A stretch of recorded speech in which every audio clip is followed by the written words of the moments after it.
There's a lot of people hurting in our world right now. You can see it in their faces, sense it through the energy they give off, and feel their pain, especially when you've gone through it yourself. Now, instead of boring you with my whole life story, I think I can convey mutual understanding of that pain by briefly talking about one of my favorite hobbies, which is video games. But if you don't share the same hobby, just substitute it with your favorite pastime. When I was growing up, I played a lot of video games as a kid, and I mean a lot. Some of my most cherished childhood memories come from video games. Things like hearing the Forest Maze song for the very first time in Super Mario RPG, facing red at the end of Pokemon Gold and Silver, putting at least 100 hours into Blitzball in Final Fantasy X, and finally figuring out how to beat this guy in Final Fantasy Tactics after a week of nothing but game overs!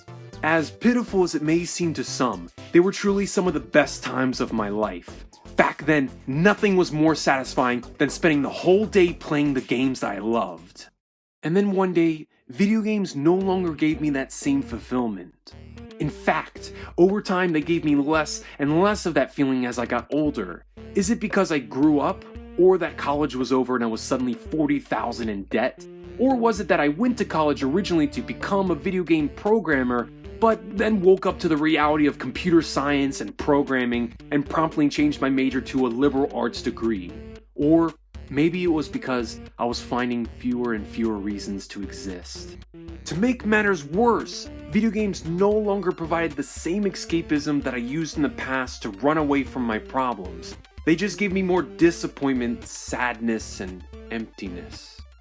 I'm here today to tell you that these old hobbies and activities may or may not ever give the same fulfillment as they once did, but you can find that same level of fulfillment again. It does exist. Keep searching for it. I found that fulfillment again myself through making these videos, but also by starting to read books. And there's one book in particular that helped me to battle all the negativity and bad feelings in my head while I was searching for that fulfillment, and that book is The Power of Now by Eckhart Tolle. So when we get depressed, we have to cope with grim and bleak thoughts like life has no meaning, nothing really matters, everything has already been done, so why bother?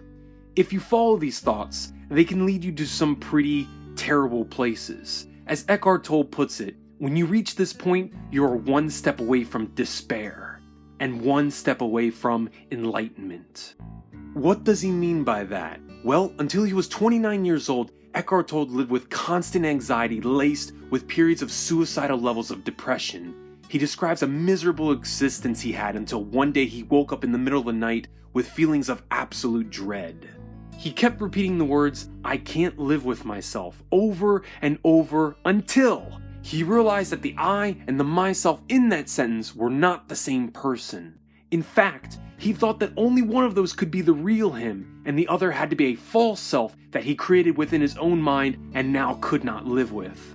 After years of anguish and suffering, the sudden epiphany stopped all the negative thoughts and destroyed his false sense of self for good. He then went through a surreal experience where he fell into a void and lost consciousness, and then the next morning he awoke with nothing but pure joy and intense feelings of inner peace.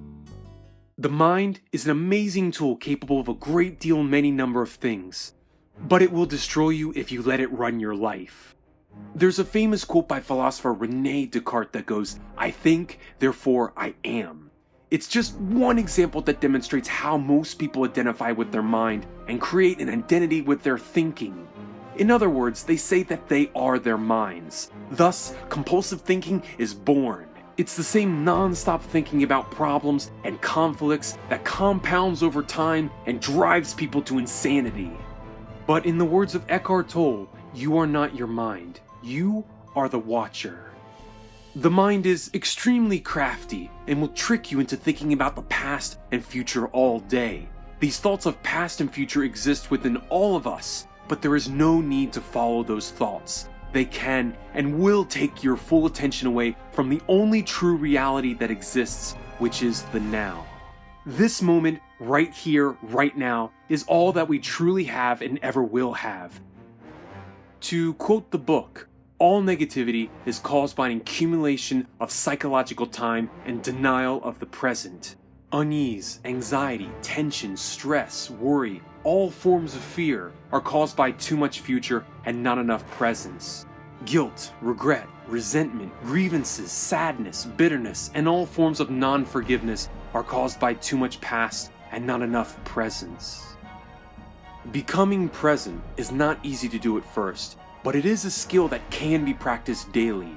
Meditation is that practice, and it's becoming more and more common in the Western world for good reason.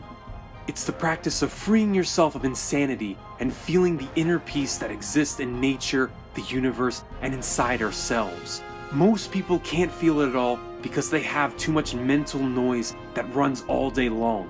So don't you think it's about time we turned it off?